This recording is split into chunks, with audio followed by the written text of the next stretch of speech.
and the omnibus. So I was forced into the Archers when I was a child. And look, it's come back to bite me later on. I'm awash with the stuff. The Archers is the world's longest-running radio show, with more than 15,000 episodes broadcast.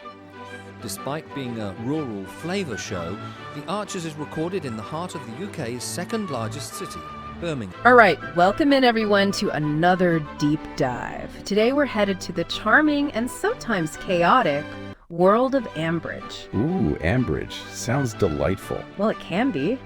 Thanks to one of our fantastic listeners, we've got our hands on some audio straight from the source, BBC Radio 4's The Archers. The Archers.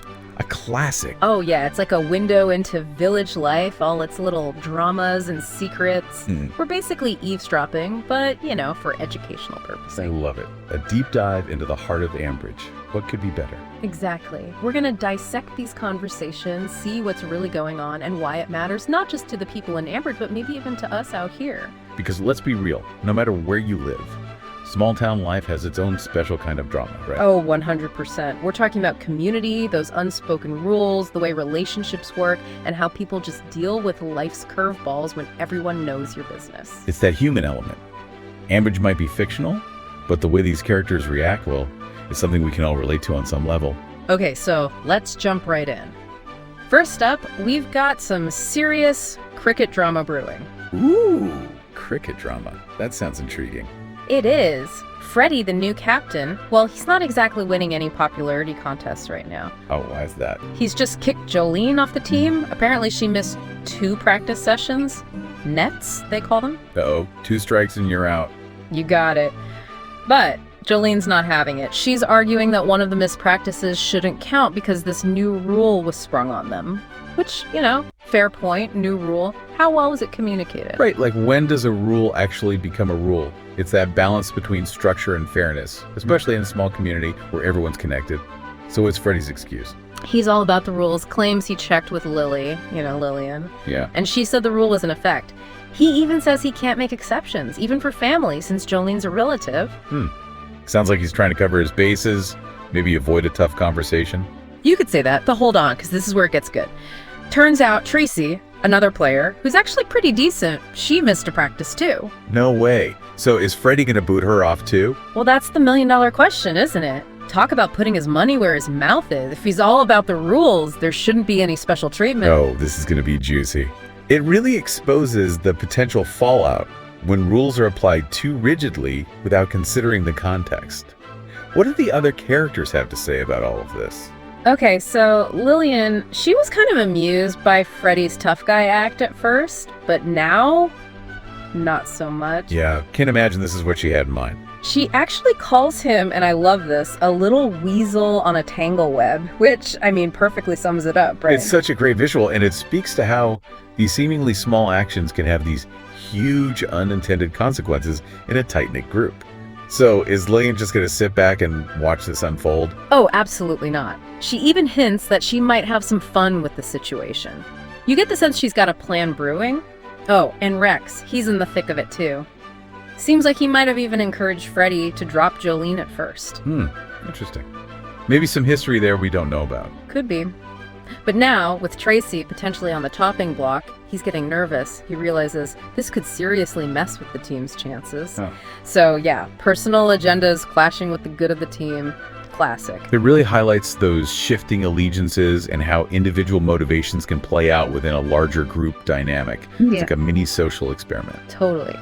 And then there's Jolene, understandably feeling like Freddie wanted her gone anyway, rules or no rules.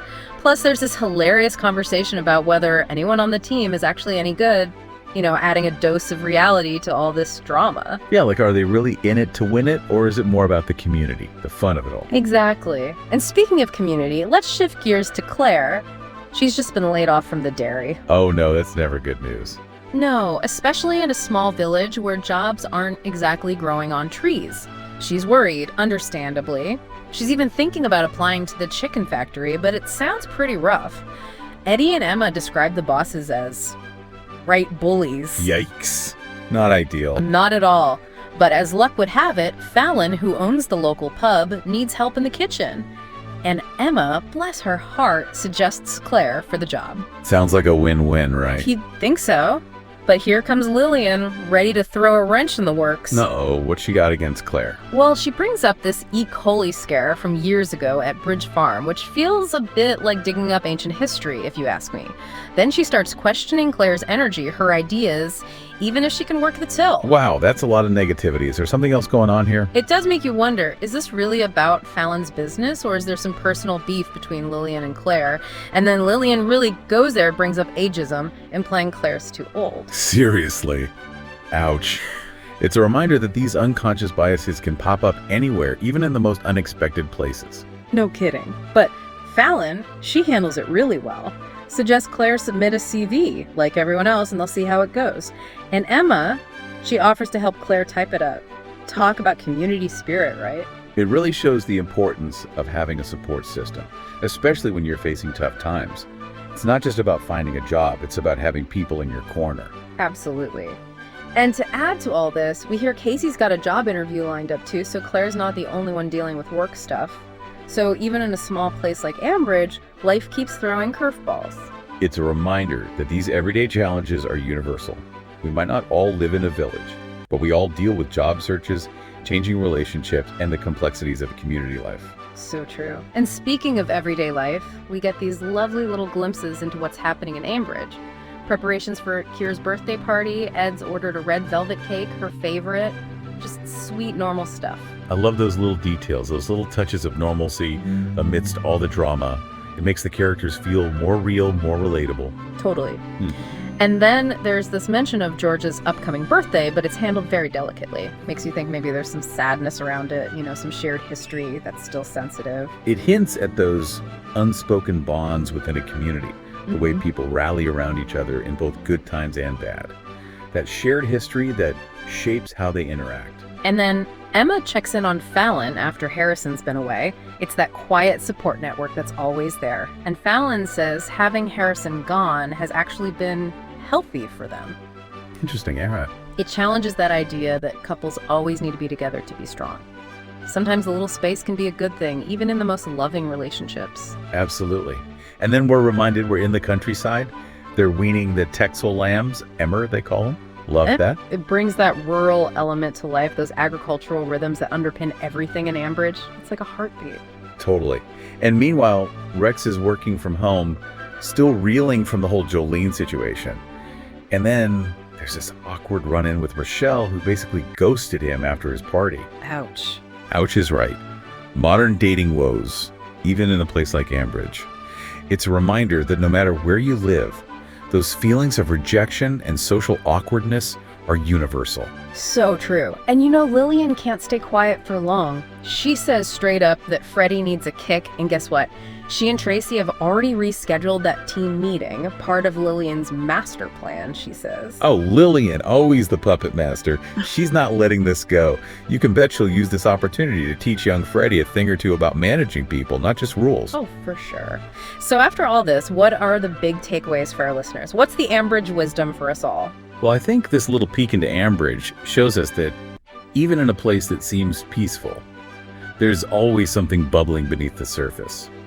The cricket drama shows how a small rule can turn into a huge mess of emotions and consequences, and how everyone's got their own agenda. In Claire's job search, that highlights how easily our personal views, even biases we might not realize we have, can affect how we see others and their abilities. It's a reminder that even in a close community, things aren't always what they seem. Absolutely. And for me, those light bulb moments come from seeing how quickly a straightforward situation can spiral out of control. Like with Freddie, he thought he was just enforcing the rules, but look what happened. And the way people judge Claire, it makes you think, are we all guilty of that sometimes? Judging without really knowing the whole story. Right, because everyone brings their own baggage, their own experiences to every interaction. We don't always see things objectively. And that's something to keep in mind, not just in Ambridge, but in our own lives. So why should our listeners, wherever they are, care about this slice of Ambridge life? Why does it matter? Because even though we might not live in a village, those themes, they're universal.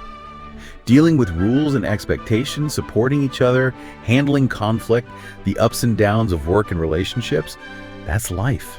Ambridge just gives us a really interesting, sometimes funny, sometimes dramatic way to look at it all. So well said. It's a reminder that people are people, wherever you go. Exactly. So here's a final thought for you to ponder. How often are the decisions made in your own life, at work, in your community, how often are they really objective?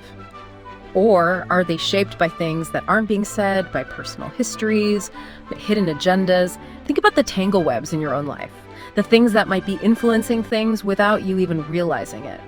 This little trip to Ambridge, it gives us a lot to think about, doesn't it? It does. It's a reminder that there's always more to the story than meets the eye. Thanks for joining us for another deep dive. We'll see you next time. Bye, everyone. So, what are you doing now? Just getting ready for the next episode. Just moving mics around. So, what do you do? I do the spot effects on the archers. Are you what we call Foley then? Kind of. Yep. Okay.